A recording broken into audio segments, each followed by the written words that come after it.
Bukan Umar dari Melabuh, kalau hanya melawan penjajah, bersembunyi di kolong rumah, lari ke pegunungan dan ladang.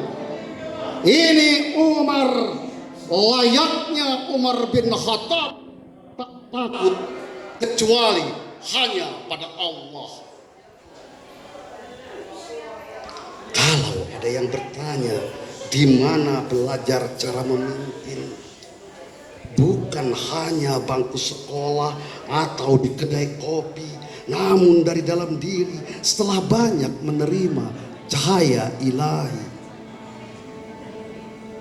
1873, saat 20 tahun usiamu, seorang perempuan kau sunting menikah lagi dengan perempuan lain, dan wanita ketiga kau nikahi, Cut Nyak namanya, putri bangsa, selalu menemani dalam perang dan kesetiaan. Begitulah ceritamu yang kubaca, hingga hafal benar seperti ku kenal diriku sendiri.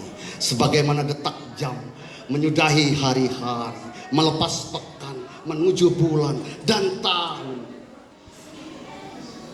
Kau bergerak seirama tarian saman, kau lantunkan nyanyian perjuangan. Di mana ada kompeni, di sana kau berhadapan. Di mana ada sepi, Cut Nyak mendampingi. Dialah penyairku, pelipur jika aku lara. Dia pula menemaniku masuki pos-pos Belanda.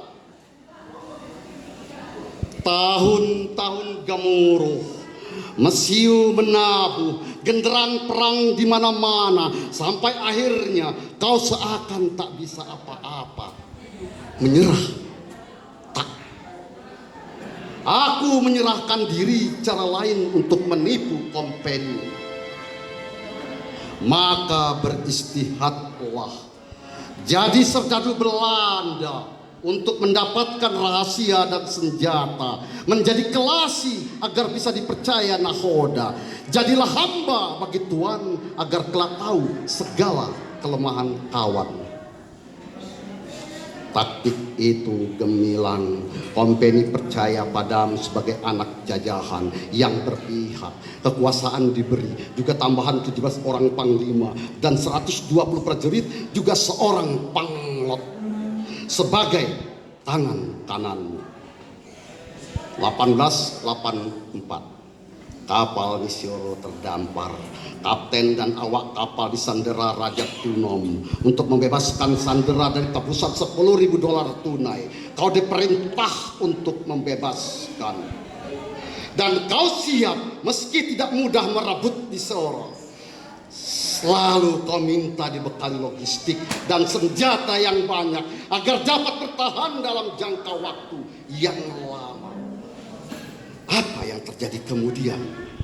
Belanda terkejut, dapat kabar seluruh tentaranya kau bunuh dan tubuhnya dilempar di tengah laut. Seluruh senjata dan perlengkapan perang dalam kekuasaanmu. Sejak itu kau kembali ke pangkuan pejuang Aceh, melawan Bendada habis-habisan. Takdirmu memang harus wafat, diterjang peluru keparat. Tapi apakah mati juga semangatmu bagi anak-anak negeri ini? 6-7 Maret 2002. Terima kasih.